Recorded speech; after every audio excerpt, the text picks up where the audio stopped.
Dari kawasan Heartline Center, Villa Permata, Lipo Village, Karawaci, Tangerang. Apa kabar untuk seluruh pendengar di seluruh Indonesia? Program Sketsa Keluarga Indonesia hadir lagi menemani Anda di hari ini. Topiknya sangat menarik sekali, khususnya Anda yang saat ini ada di dunia pekerjaan gitu ya.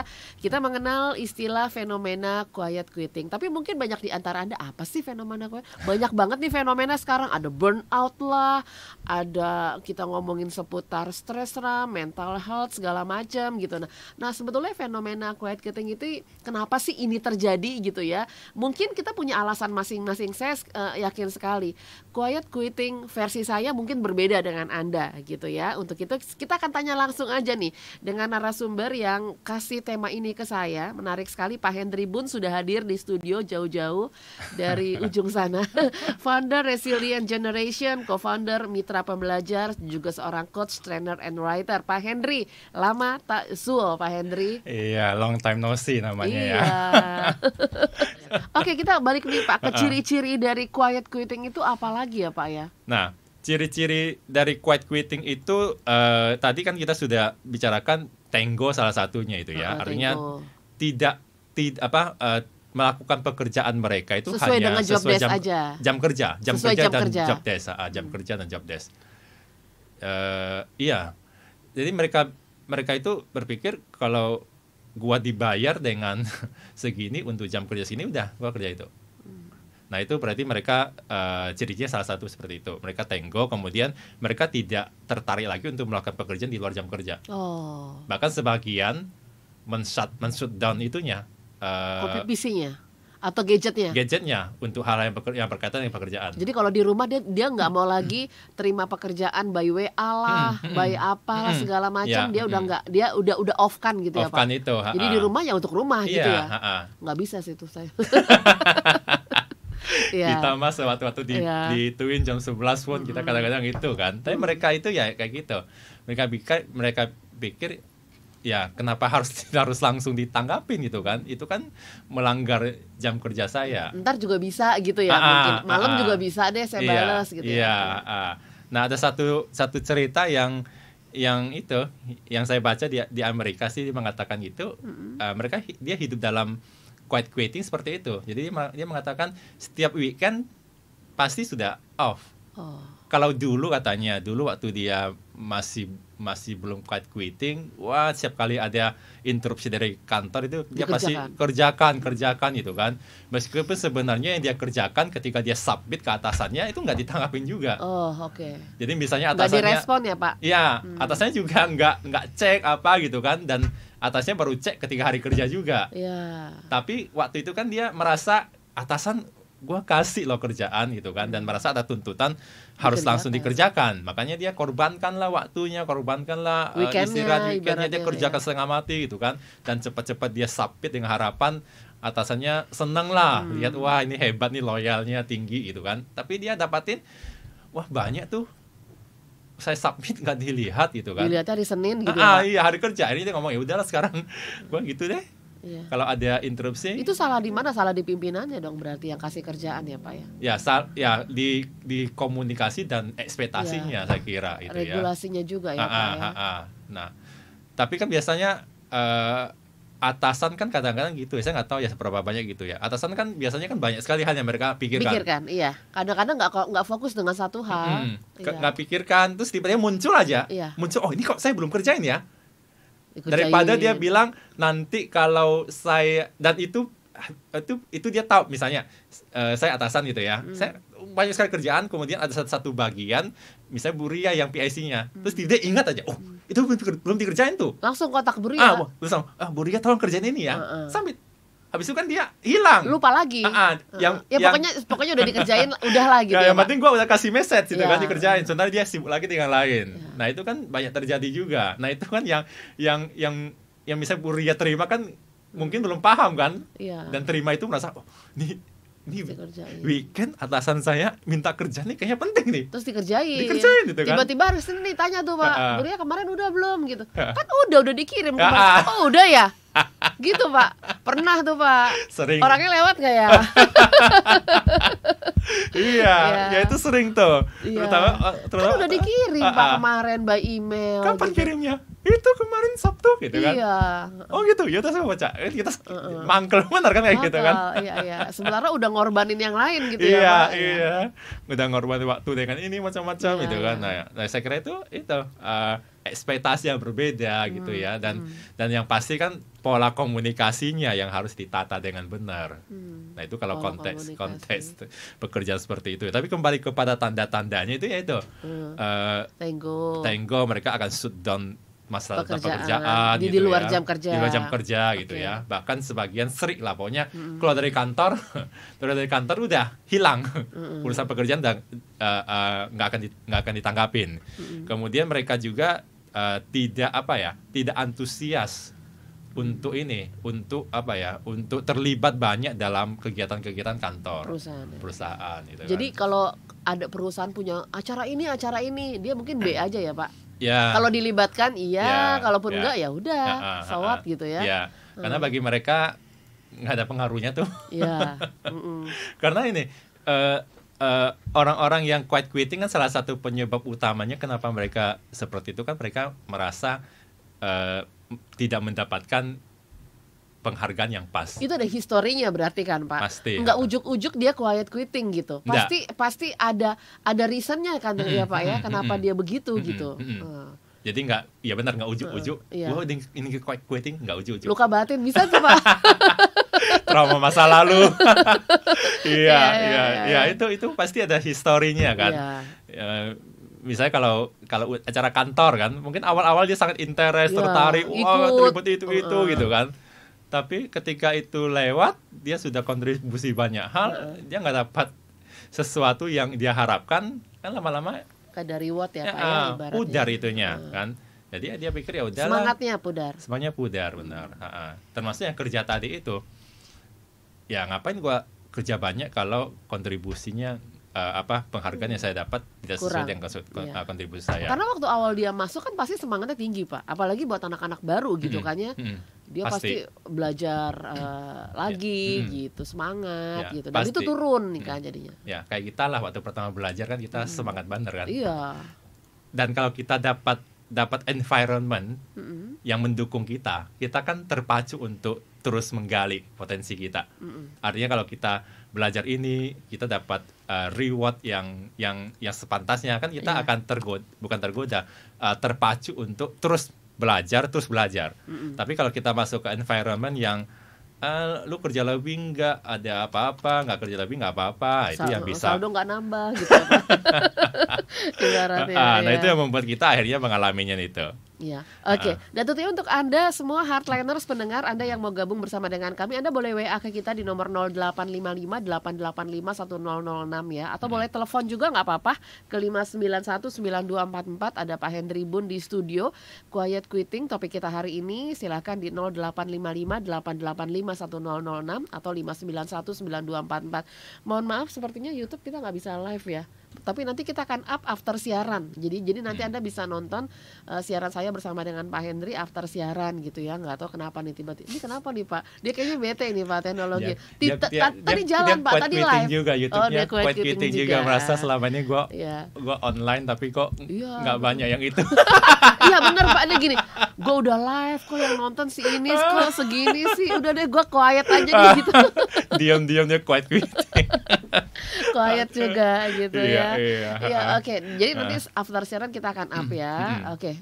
Apalagi Pak? Nah, jadi quiet quitting itu dari sebuah artikel ya yang saya kutip dari American Psychological Association. Itu kalau kita bicara tentang psikologi, tentang kesehatan mental dan macam-macam, itu pasti salah satu rujukan itu apa itu American Psychological Association. Jadi mereka mengatakan quiet quitting itu seperti melahirkan yang namanya budaya kerja baru. Itu terpicu terutama paling kencang karena pandemi. Nah pandemi kan kita tahu kan WFH. WFH itu kan membuat orang bekerja dan nggak kelihatan. nggak kelihatan. Dan akhirnya iya. Ya kan, kalau Akhirnya kita kerja di jadi rumah kan nggak kelihatan. pekerjaan utama jadi disambi-sambi, Pak, Ya, kalau di rumah. selain disambi-sambi itu adalah, nah itu riset yang dilakukan oleh APA tadi itu mengatakan tadi itu banyak sekali atasan yang masih menganut leadership model X. X kan ada teori, kalau kita ngomong tentang leadership kan ada leadership teori X, teori Y. Teori X itu adalah leadership yang sangat ketat untuk mengontrol pekerjaan anak buah. Itu X. X. Oke. Jadi ciri-cirinya itu adalah ketika dikasih tugas dia akan ngecek terus. Kemudian sistem monitoring dan sistem evaluasi mereka itu adalah mereka ingin segera ada progres yang lapor rutin. Jadi mereka itu tanda kutip tidak percaya kalau anak buah mereka itu diberikan kebebasan untuk bekerja, mereka akan mengerjakan dengan baik, sehingga mereka merasa perlu untuk monitoring dengan ketat. Nggak itu percaya sama tim berarti, Pak. nggak percaya bahwa anak buahnya bisa bekerja secara mandiri. Ya. Nah itu kan teori X. Sementara lawannya itu teori Y yang mengatakan gua bisa tuh kasih kebebasan kepada tim saya untuk bekerja, karena gua percaya mereka itu bisa, sehingga saya tinggal nunggu report-reportnya aja gitu. Nah banyak ternyata leadership yang masih memakai teori X, sehingga mereka itu terus tanda kutip terus-menerus memburu anak buahnya, menanyakan di rumah, kemudian mereka berpikir di rumah anak buah saya kerja nggak sih? Akhirnya sebentar ditelepon, ini belum, benar-benar di monitoring. Nah itu kan yang membuat para pekerja milenial terutama ketika WFH kan sangat tertekan, karena ya itu kemudahan teknologi kan membuat gampang sekali untuk diakses. Dilacak kan juga kan, bahkan Pak. sebagian ada itu di rumah atau lagi main jalan-jalan nih gitu, Pak. Ayo kirim live live view location-nya. Live location itu kan. Live-nya. Nah, itu budaya kerja baru itu yang membuat banyak anak yang burn out. Sehingga kesehatan mental mereka terganggu. Nah, itulah yang membuat mereka akhirnya melihat, wah ini ada konsep quiet quitting, wah ini gua banget nih. Gitu deh. Gua lakuin deh gitu. Iya. Jadi itu terjadi sekali. Nah makanya ketika pandemi sudah agak berdamai, kan sekarang ada dua kelompok yang mempertentangkan tentang kondisi pekerjaan kan, maksudnya lingkungan kerja kan. Ada kelompok yang masih sangat mengandalkan yuk 100% WFO lagi.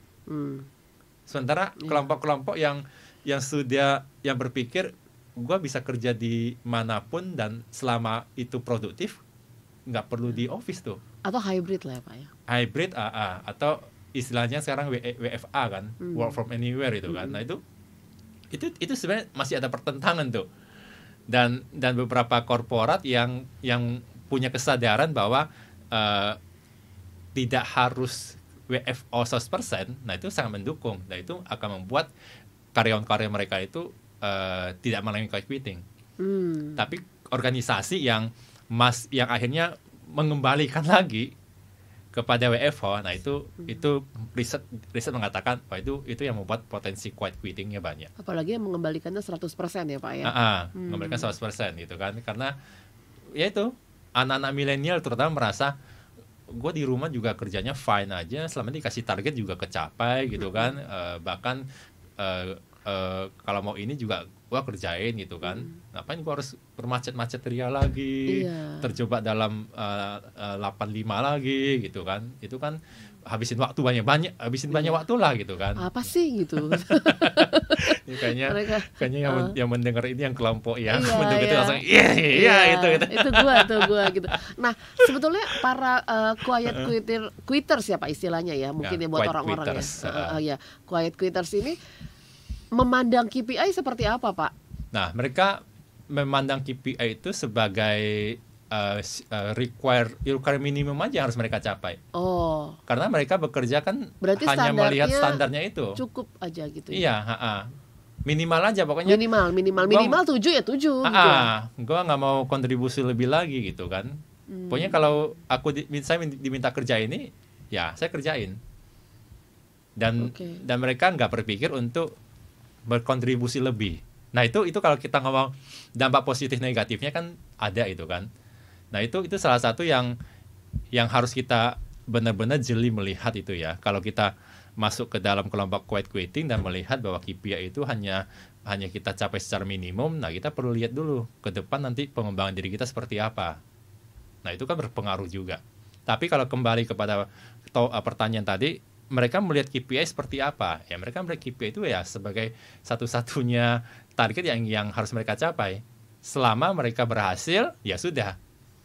Dan mereka nggak ada niat, nggak ada semangat untuk melakukan lebih. Nah itu kan berbeda ya dengan kelompok-kelompok sebelumnya kan. Maksudnya generasi yang X yang selalu ingin bekerja lebih, menyumbang lebih, itu kan berbeda sekali. Iya.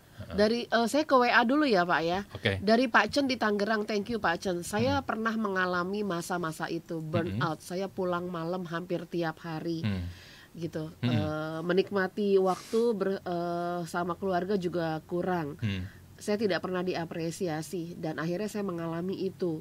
Saat ini saya menikmati bersama dengan keluarga. Saya yakin karena keluarga saya membutuhkan saya. Cuma respon aja sih respon, Pak. Ya.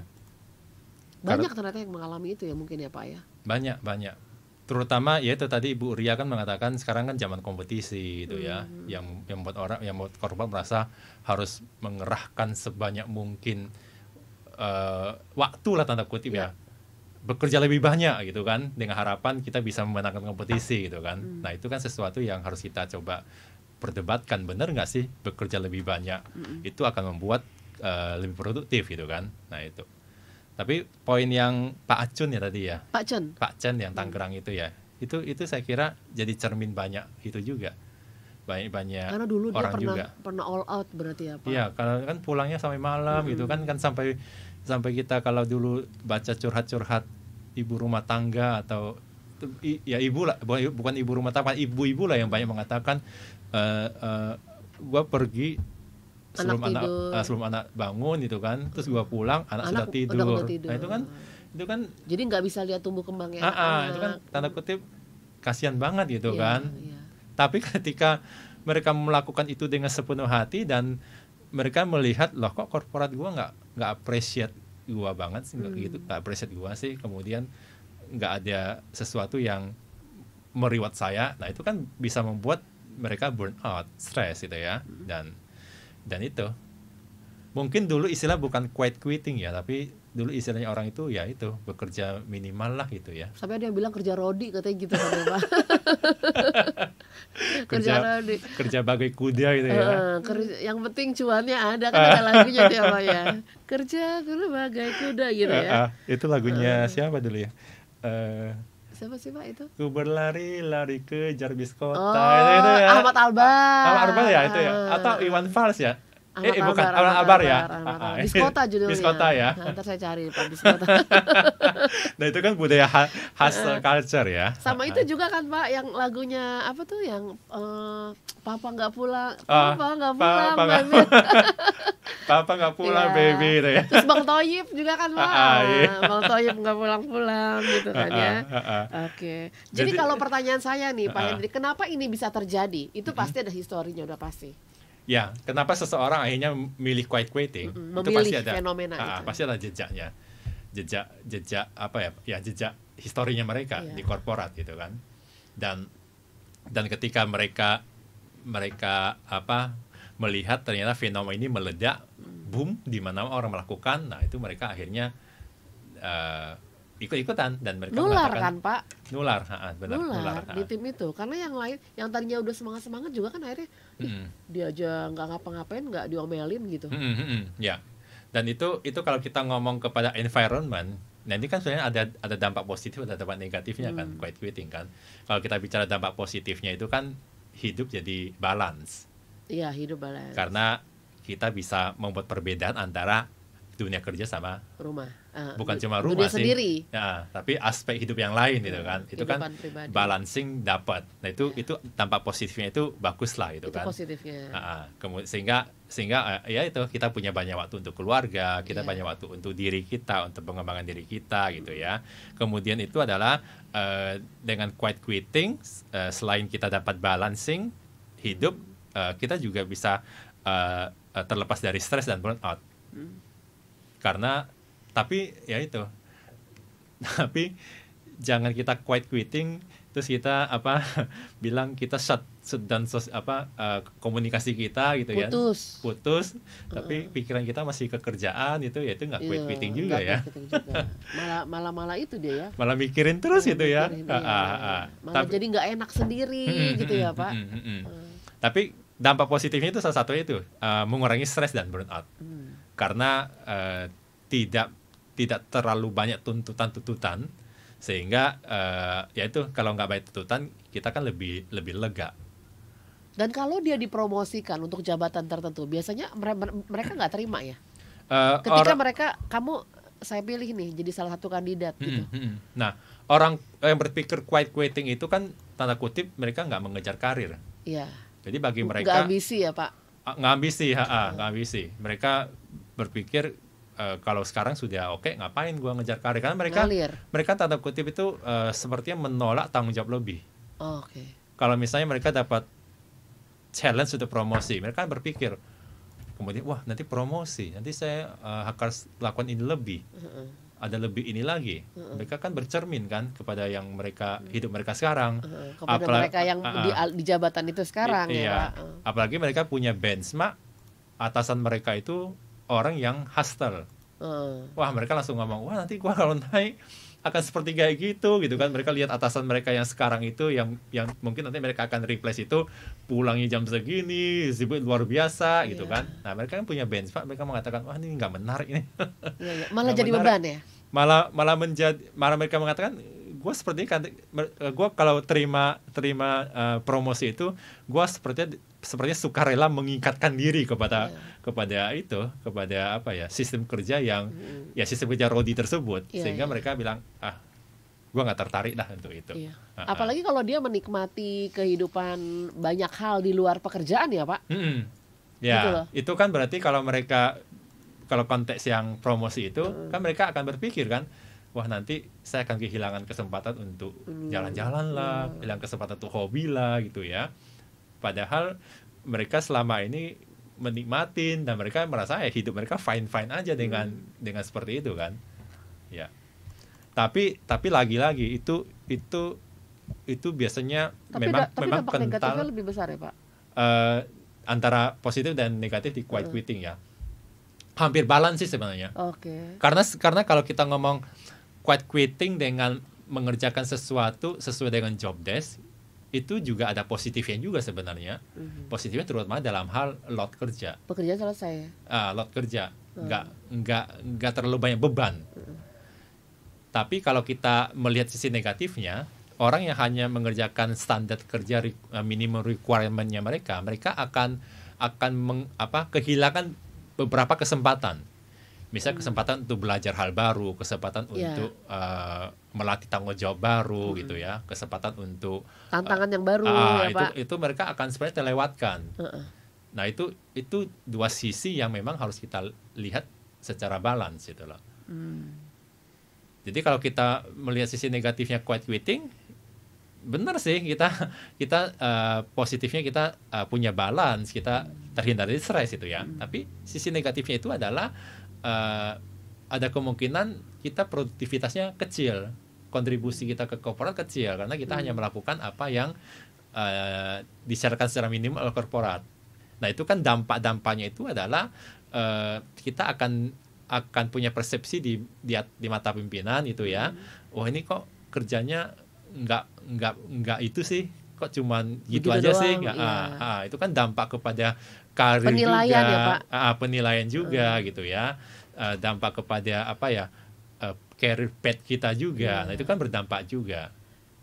Jadi serba salah juga sebenarnya. Hubungan juga ya Pak, hubungan dengan teman, relasi juga di lingkungan kantor itu kan otomatis kan dia jadi ada perasaan nggak enak kadang gitu kan. Nular ya. Dan biasanya quiet quitting itu sering dilihat oleh manajemen tanda kutip kayak biang kerok ya, yang nularin menghindari HRD tuh biasanya Pak. Kalau ketemu di toilet langsung minggir, pura-pura kemana gitu. Dan seperti nularin tim yang lain juga itu loh. Nah itu memang sebuah hal yang perlu kita challenge benar nih. Saya setuju satu sisi kita perlu banget tuh untuk balancing of life ya. Artinya kita benar-benar mengatur. Tapi saya juga nggak setuju kalau kita mengatasnamakan quiet quitting itu mengatasnamakan balance of life untuk menghindari tanggung jawab lebih. Tapi itu bukan berarti malas ya Pak, yang enggak ya? Nggak malas sih, tapi iya. cuma pilihan mereka itu untuk tidak banyak terlibat aja. Nah itu ya nggak banyak terlibat. Tapi kalau kita bilang dampak jangka panjang, ya itu mereka tidak akan menonjol di antara karyawan mereka gitu kan. Biasa-biasa aja. Dianggap biasa-biasa aja gitu ya. Dan mereka itu secara apa ya, develop mungkin nggak akan berkembang karena mereka melepaskan peluang-peluang atau tantangan-tantangan yang mungkin mereka bisa dapatkan kalau mereka mau mengambil pekerjaan lebih. Mereka bisa berubah nggak ya Pak? Taruhlah gini, kayaknya mungkin berbeda kalau saya usaha sendiri. Kalau saya jadi wirausaha gitu, mungkin dia udah menyadari nih Pak, kayak umpamanya saya nih, iya nih kayaknya gue quiet quitting nih, gue udah kayaknya gue udah kayak tertampar gitu Pak. Mungkin akhirnya mungkin kalau gue usaha sendiri, gue jadi wirausaha beda gitu, beda cerita gitu ya. Mungkin jadi bisa orang yang semangat, yang ambisi karena ini pekerjaan saya, ini punya saya gitu Pak. Ya, nah untuk memfasilitasi gitu ya, quiet quitting ya. Karena merasa bersalah mungkin. Setelah merasa mendengar bersalah ini dengan ya. perusahaan gitu. Iya. Tapi beberapa advice ya untuk memfasilitasi kedua belah pihak antara perusahaan dengan karyawan. orang yang quiet quitting itu ya. Saya melihat itu ada dua sisi. Sisi pertama itu dari sisi manajemen, dari sisi perusahaan. Jadi kalau kita lihat salah penyebab utama karyawan quiet quitting kan tadi itu, mereka merasa load mereka sudah terlalu banyak, kemudian mereka merasa tidak dihargain itu ya, kerja banyak atau kerja sedikit sama aja gitu kan. Nah kan berarti menyamakan antara persepsi antara perusahaan dengan karyawan itu kan perlu disamakan. Berarti pola komunikasi harus diubah. Nah itu saya kira kalau itu mau dilakukan itu bisa memfasilitasi itu. Harus ada kesadaran dulu ya Pak untuk merubah pola komunikasi dari atas itu. Ya, dan kesadaran bahwa setiap generasi punya pola kerja beda itu satu hal yang harus diselesaikan juga. Makanya ada istilah managing cross generation managing gitu kan, memanage perbedaan generasi itu kan. Itu salah satu yang harus dilakukan. Yang kedua itu adalah pihak di manajemen korporat yang bertanggung jawab untuk meminimalisasi quiet quitting karya itu adalah leaders mereka. Jadi disarankan leader itu harus mengagendakan waktu khusus untuk ngobrol dengan tim mereka. Jadi dia tidak memilih bahwa saya leadership yang saya jalankan X atau Y, itu bukan dalam posisi memilih itu ya Pak. Ya, tapi memang harus memperbaiki pola komunikasinya. Bahkan ada yang menyarankan dengan ekstrim, leader itu sekarang harus alokasikan waktu seminggu paling enggak 1 kali ketemu 30 menit untuk ngobrol dengan bawahannya. Nah, itu kan sesuatu yang bagi leader yang tidak melakukan itu kan, wah, waktu gua habis nih untuk itu kan. Apalagi dia punya tim yang banyak kan. Tapi saya kira itu perlu diatur untuk itu. Artinya menyamakan ekspektasi persepsi antara korporat dengan karyawan itu sesuatu yang harus kita kerjakan benar untuk menghindari arus quiet quitting ini makin banyak gitu kan. Kemudian dari sisi karena kalau makin banyak kan mempengaruhi produktivitas kan, mempengaruhi cuan juga Pak dari kantor itu kan gitu ya. Iya itu pasti. Udah pasti. Mempengaruhi lingkungan kerjanya, mempengaruhi semangat timnya gitu ya. Itu pasti ujung-ujungnya ya itu ke performance korporat kan. Nah itu sesuatu yang memang harus diselesaikan. Karena ya itu kita nggak tahu di lingkungan kita tuh siapa yang sebenarnya udah quiet quitting. Karena secara itu kan nggak kelihatan. Sebetulnya apresiasi rendah itu karena apa sih Pak? Sampai kantor tuh kadang-kadang apresiasi rendah gitu sama karyawannya. Ya itu karena pertama itu Bukan karena nggak punya uang kan, bukan. Bukan. Karena kan selalu identiknya dengan uang gitu Pak. Ya, itu satu poin yang bagus tuh. Artinya kita memberikan apresiasi kepada karyawan itu benar nggak melulu uang, karena setiap orang itu punya motivasi yang berbeda dalam bekerja. Bahkan secara ekstrim orang mengatakan apresiasi model tepuk pundak aja itu sebuah apresiasi yang akan berharga banget bagi perusahaan, bagi karyawan, dan itu bisa membuat mereka bisa betah. membekas Pak. Iya, apalagi tepuk tangan dari yang paling tinggi itu kan. Sebuah kisah klasik yang pernah saya dengar itu di grupnya Astra, Astra Grafia kalau nggak salah ya di. Oh bukan Astra Sunter, bukan. Otomotif. Bukan. Itu salah satu anak perusahaannya. Okay. Ada seorang satpam waktu itu lagi punya masalah dengan istrinya lagi sakit. Okay. Nah kemudian datanglah orang pertama paling tinggi di grup Astra. Di perusahaan itu.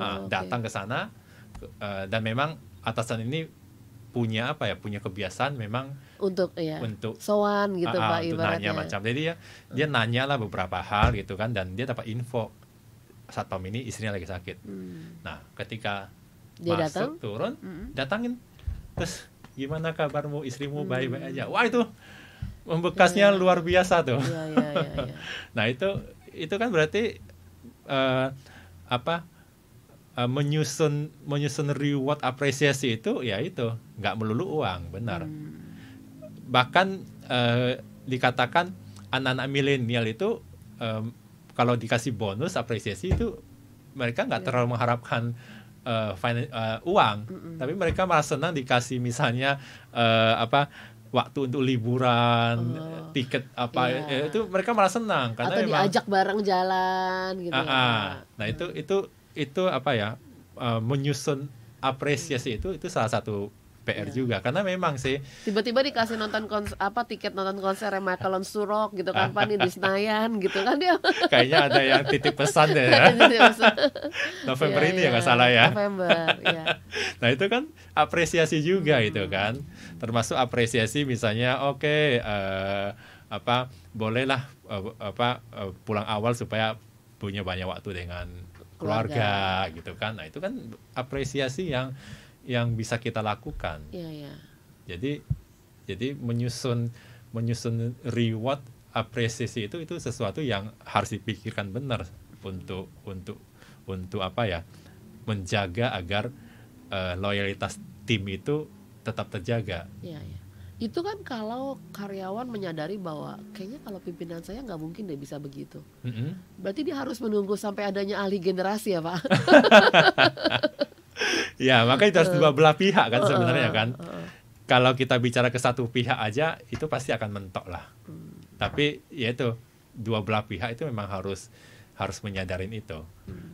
Makanya untuk menyadarkan quiet quitting disarankan pertama-tama itu yang diselesaikan itu adalah level manajemen dulu, supaya mereka bisa merubah perlakuan mereka kepada timnya mereka.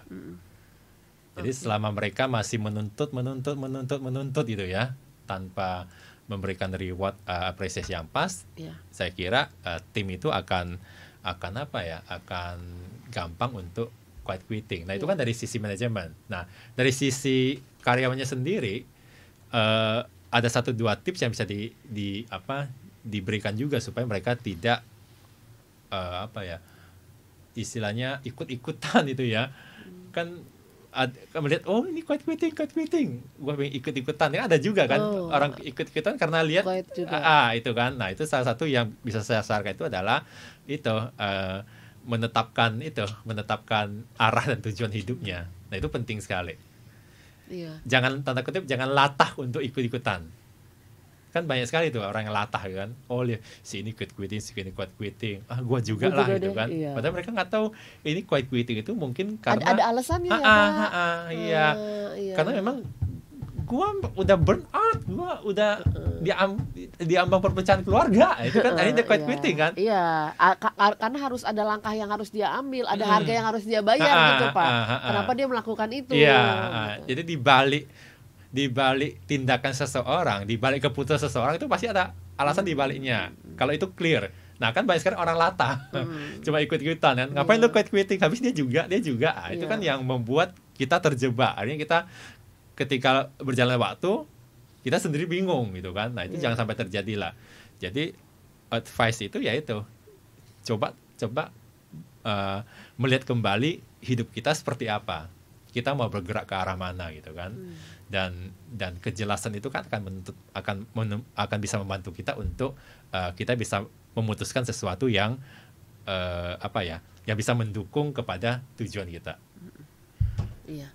Jangan sampai akhirnya perusahaan hanya concern masalah target gitu ya Pak ya. Khususnya mereka-mereka yang ada di divisi marketing nih. Bisa juga kan Pak, mereka juga mengalami itu gitu.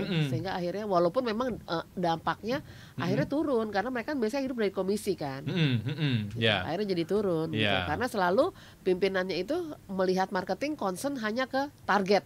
Concernnya ke situ aja gitu. Nah, itu sebuah jebakan lah karena perlu balancing kan. Itu yang membuat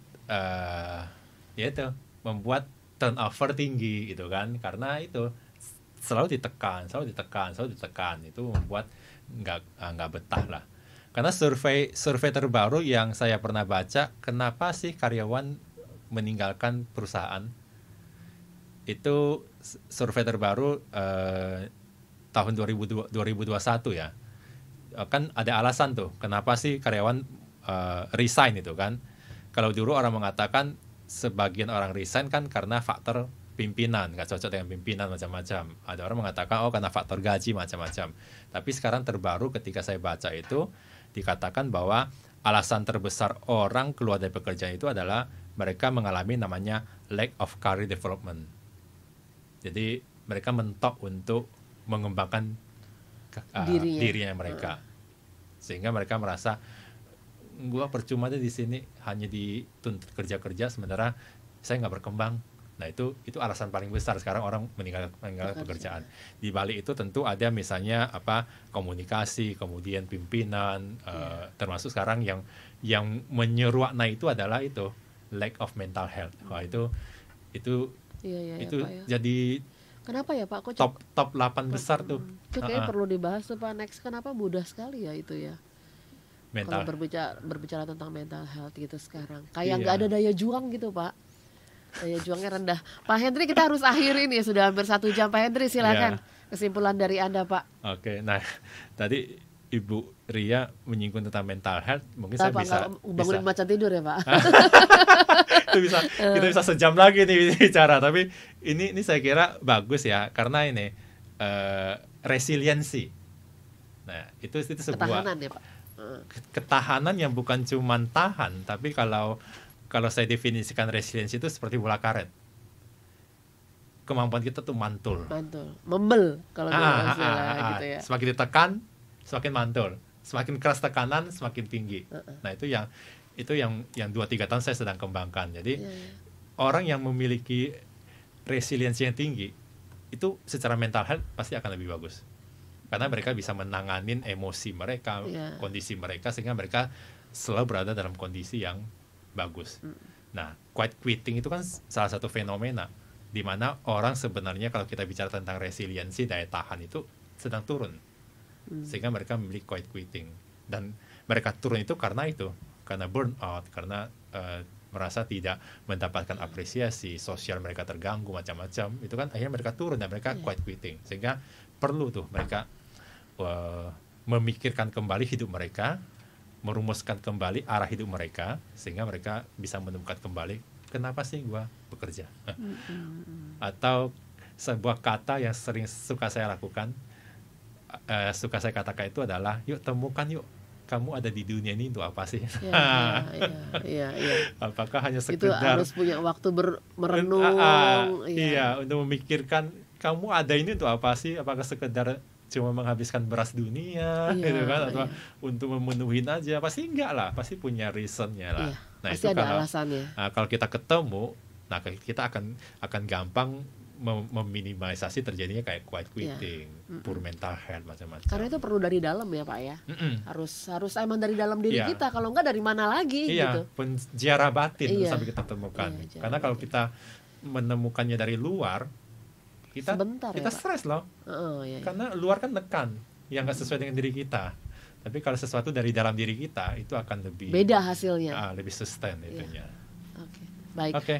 Pak Hendri, thank you ya, Pak Hendri ya. Makasih juga. Iya, terima kasih juga untuk semua yang sudah mendengarkan, Anda yang menyaksikan. Nanti selepas siaran kita akan up ya siaran saya bersama dengan Pak Hendri di Sketsa Keluarga Indonesia hari ini. Sekali lagi, terima kasih untuk kebersamaan Anda. Demikian obrolan saya bersama dengan Hendri Boon, founder Resilient Generation, co-founder Mitra Pembelajar, juga seorang coach, trainer, and writer. Terima kasih untuk kebersamaan Anda. Keep on growing and never give up.